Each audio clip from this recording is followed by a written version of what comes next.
గత 2 నెలల నుండి రాష్ట్రంలో అరాచకాలు, దౌర్జన్యాలు విపరీతంగా పెరిగిపోతున్నాయని చెప్పి కళ్ళ ముందు కనిపించే సాక్ష్యాలే.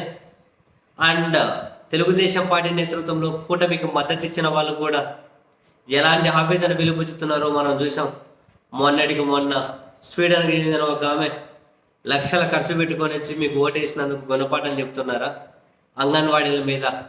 ఇటువంటి అరాచకాలు ఏంటి, మా ఊరేమే ఆత్మహత్య ప్రయత్నం చేసింది, వాళ్ళ జోలికి ఎందుకు పోతున్నారు అని చెప్పి ఆమె పెద్ద పెద్దగా ట్వీట్లు పెట్టడాన్ని కూడా మనం చూసాం. కూటమికి సపోర్ట్ చేసిన వాళ్ళు కూడా తాజాగా చిలకలూరుపేటలో సాయి కార్తిక్ సిటీ సెంటర్ అని ఉంటుందట. అతను ఉద్యోగరీత్యా అమెరికాలో ఉంటాడట. చిలకలూరుపేటలో సాయి కార్తిక్ సిటీ సెంటర్ అని దాన్ని కబ్జాకు బహిరంగంగా దాన్ని కబ్జా చేసేకపోయారట. అందులో సినిమా థియేటర్ ఉందట, అవి మూసేస్తున్నారట. నెక్స్ట్ షాపులు మూసేస్తున్నారట. మొత్తం అందరినీ బెదిరించి ఎల్లగొట్టేస్తున్నారట. కొన్ని చిలకలూరుపేట గ్రూపుల్లోనే కనిపించింది వాళ్ళు మొన్నటి ఎన్నికల్లో కూటమికే సపోర్ట్ చేశారు, ఇప్పుడు వాళ్ళ కాంప్లెక్సే వీళ్ళు లాగేసుకుంటున్నారు అని చెప్పి చిలకలూరుపేటకు సంబంధించిన చాలా గ్రూపుల్లో కనిపించింది. అది నిజమా అబద్ధమా అనే సంగతి అయితే నాకు తెలియదు, బట్ ఆ గ్రూపులలో కనిపించింది. సరే ఏదైనా కానివ్వండి, బహిరంగంగా ఆయన టీడీపీ కానీ, జనసేన కానీ, వైసీపీ కానీ, ఎక్స్ కానీ, వై కానీ పార్టీలకు సంబంధమే లేకుండా పోని ఏదైనా ఉంటే ఇట్లా బహిరంగంగా వెళ్ళి బెదిరించి దౌర్జన్యాలు ఏంటి, ఏవైనా ఉంటే న్యాయస్థానాలు ఉంటాయి, ఏమన్నా ఉంటే దాని ద్వారా తెలుసుకోవాల్సి ఉంటుంది. ఎవరైనా కనుక ఇట్లా డైరెక్ట్గా దౌర్జన్యాలకి లాగేసుకుంటే అట్లా. అయితే ఆయన పేరు రావి మురళి అట, అమెరికాలో ఉన్న అతని పేరు. వాళ్ళ తల్లి గారు సామ్రాజ్యం ఏదో పెద్ద ఆవిడ పేరు. ఆవిడ వెళ్ళి పోలీస్ స్టేషన్లో కంప్లైంట్ చేశారు. దాని ఓనర్ పేరు రావి మురళి అంట, బయట ఎక్కడ ఉంటారట.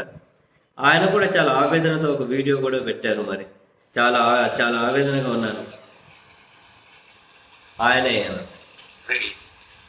మీకు తమ్ముంటే కోర్టుకు రండి, మీకు తమ్ముంటే కోర్టుకు రండి, న్యాయ అన్యాయాలు అక్కడ తెలుసుకుందాం.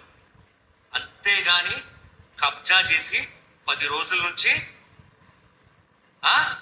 వీడు ఊళ్ళో ఉండడు, ఎన్ఆర్ఐ ఎక్కడో అమెరికాలో ఉంటాడు, మేము ఊళ్ళో ఉంటాం, దౌర్జన్యం చేస్తాం అంటే చల్లదు. నేను దౌర్జన్యం చేస్తానంటే చల్లదు, ఎన్ఆర్ఐ వీడితో దౌర్జన్యం చేస్తానంటే చల్లదు. తమ్ముంటారా మీకు కోర్టుకు రావడానికి? నిజంగా మీకు తమ్ముంటే కోర్టుకు రండిరా, కోర్టుకు రండిరా. మీరు అన్యాయం అంటున్నారు కదా, ఆ అన్యాయాన్ని కోర్టులో నిరూపించండి. కోర్టుకు ఎందుకు రాడు? దౌర్జన్యం చేస్తారా? దౌర్జన్యం చేస్తారా? చూస్తా చూస్తా ఎంత దౌర్జన్యం చేస్తారో. ఎవరు పట్టించుకోరా? పోలీసులరా? ఎవరు పట్టించుకోరా? థియేటర్లు ఉన్నాయి, షాపింగ్ కాంప్లెక్స్ ఉంది, అంతా మూసేసి అంతలో ఎంతమంది పనిచేస్తారు? దమ్ము ధైర్యం ఏమైనా ఉంటే కోర్టుకి రండి, కోర్టుకి రండి. నేను డబ్బులు కడతానన్న కేసు. పోలీసులు లేరా? అంత పబ్లిక్గా దౌర్జన్యాలు చేస్తున్నారు, అందరినీ బెదిరిస్తున్నారు. ఇదేంటి ఇంత అరాచకమా, పోలీసులు ఏం చేస్తున్నారు అని ఆయన యాక్చువల్గా పాపం ఆవేశంగా మాట్లాడుతున్నట్లు కనిపిస్తుంది. కానీ చాలా ఆవేదన ఉంటుందిగా. ఒక కాంప్లెక్స్ కట్టుకున్నారు, మరి కష్టపడినారు, విదేశాల్లో ఉంటారు. ఏదైనా కానివ్వండి, దౌర్జన్యాలు చేయడం ఏంటి, అంత పబ్లిక్గా అంత దౌర్జన్యం చేసి దాన్ని ఆక్యుపై చేసుకోవడం ఏంటి? ఆడసలు నానా హంగామా చేస్తున్నాడు విజువల్ చూస్తూ ఉంటే. ఏం చేద్దాం.